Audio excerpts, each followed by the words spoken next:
Better be you book. Better be you book. Better be you book. Better be you book. Better be you book. Better be you book. Better be you book.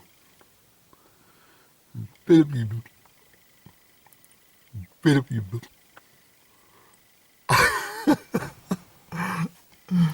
Well, I thought I'd come up to Glen Quaich for a wee while because I'd, what day is this, Andy? The 18th of September 23, and well, I'm kind of disappointed because it was an ideal afternoon to get up and do Glen Quaich up in, well, between the Ardach Road and Findle Glen sort of thing, and the weather wasn't very good this morning, as most people know in Perthshire, and most of Scotland was pretty wet and dull and miserable, but it started to clear, but I just thought, well, it's quite late in the day and I had a few things to do because I ended up making, well, I better not start talking about apples again because this will be the third load I've mentioned it, so I'll just leave it for the apple pie upload, which I'll probably do. I've got one about the middle classes, which is simply running at the moment on the upload, which take bloody ages, but because it's so long, you see.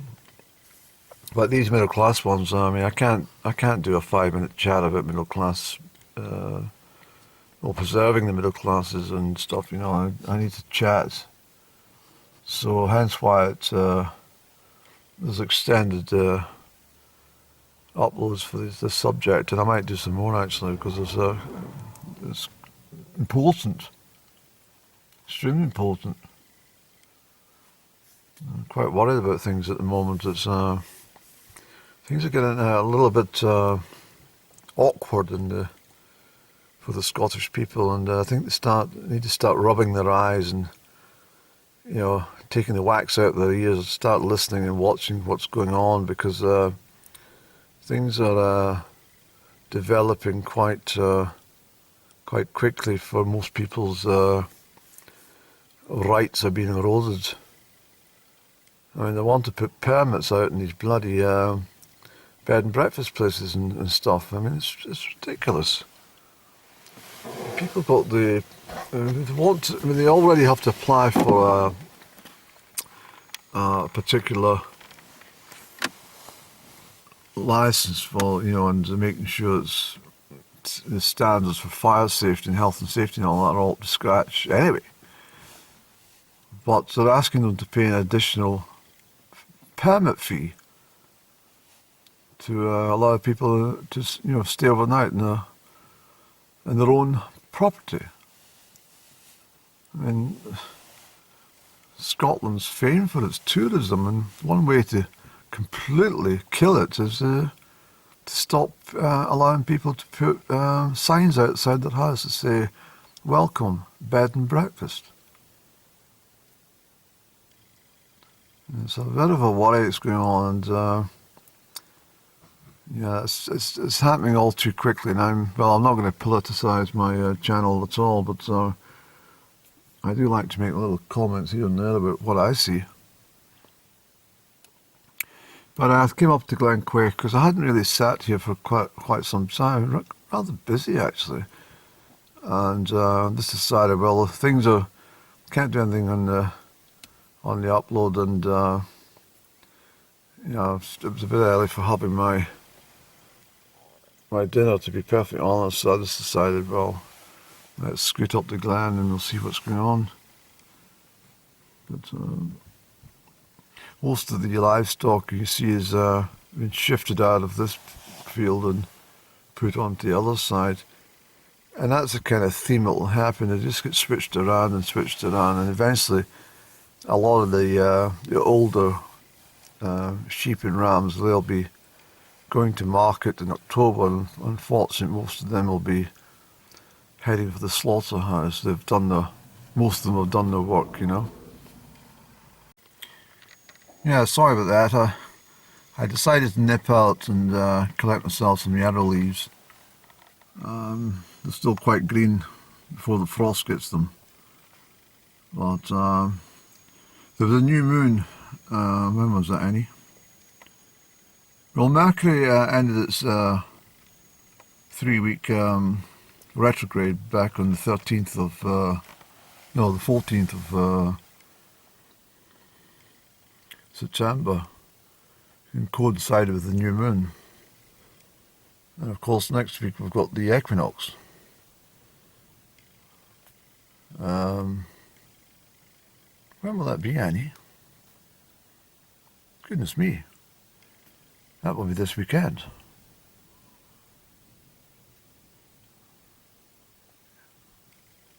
My goodness. This week. So, like in the spring equinox, I got a bit, my brain goes a bit crazy actually in the changing seasons, and I've no doubt come this equinox will be equally bizarre behaviour. But in the mind at least. But I've got that tonic. I'll make a fresh brew with this. Have a nice sleep tonight. It's also very good for anxiety and stuff like that, you see. But I won't use it all, but I'll certainly put that in the pot. And make a delicious brew. Probably do that about 8 or 9 o'clock this evening. But yeah, so the new moon would have been on the 14th of September. So I'm expecting the new moon to show a face in the sky in the next couple of evenings. If not, it'll probably be tonight actually, and you might get a chance to see it. And this is the harvest moon, of course. And the harvest moon will show its bright face on the 29th of September. I know that's a Friday. So the year's whipping by now.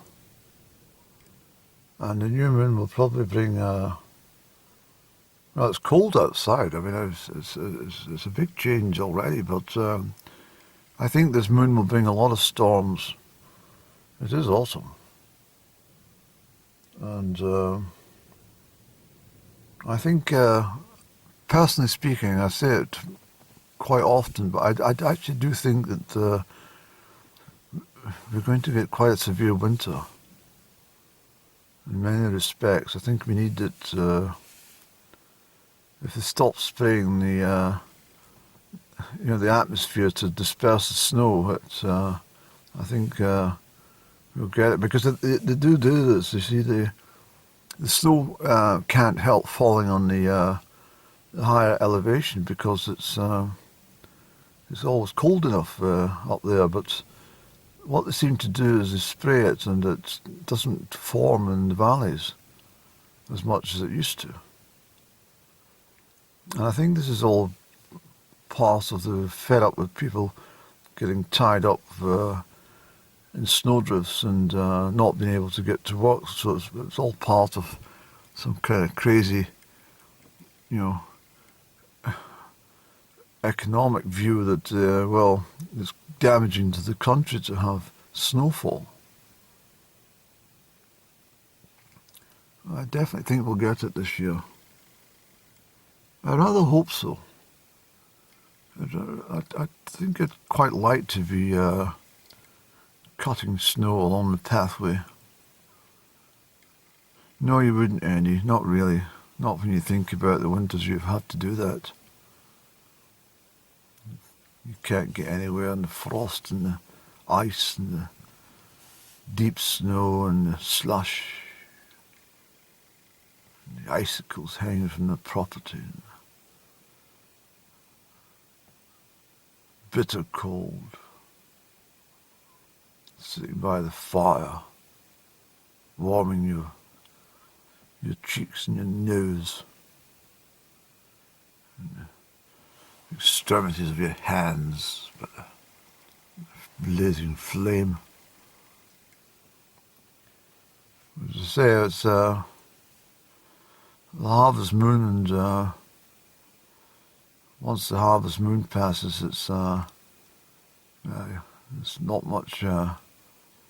There's not much left in the days of warmth or Sometimes October can be pleasant, but not often. Although in saying that, my asters have still got to bloom, and that's always indicative that we still have a few sunny days left.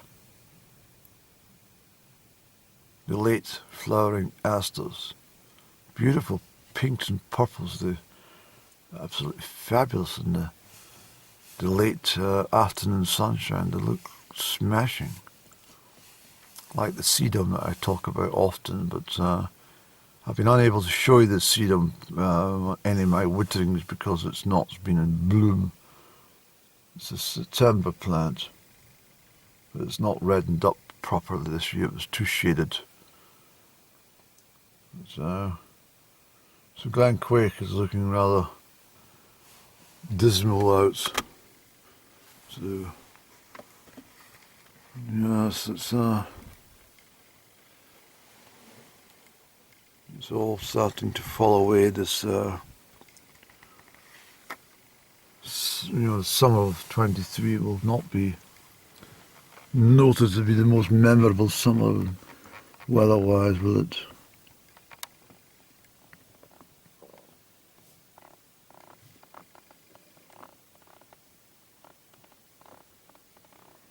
I think what we'll do, Annie, I don't think we should have a long vlog. We've been here for quite a while already. We've done what we needed to do, get a little gulp of fresh air, and we've had a little gaze over at the sheep. And,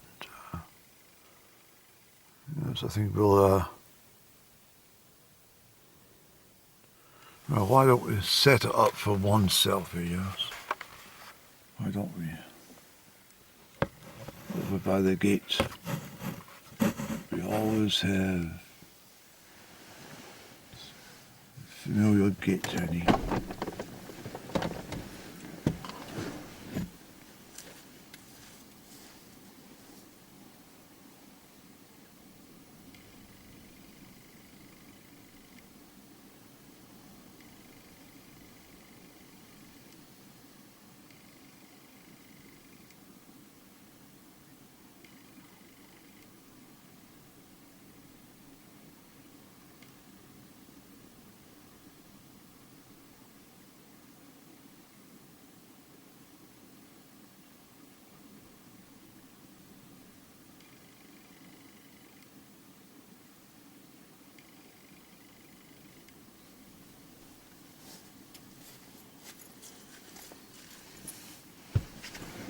Yes, and it's always good just to come out for a little leap of fresh air over the gate.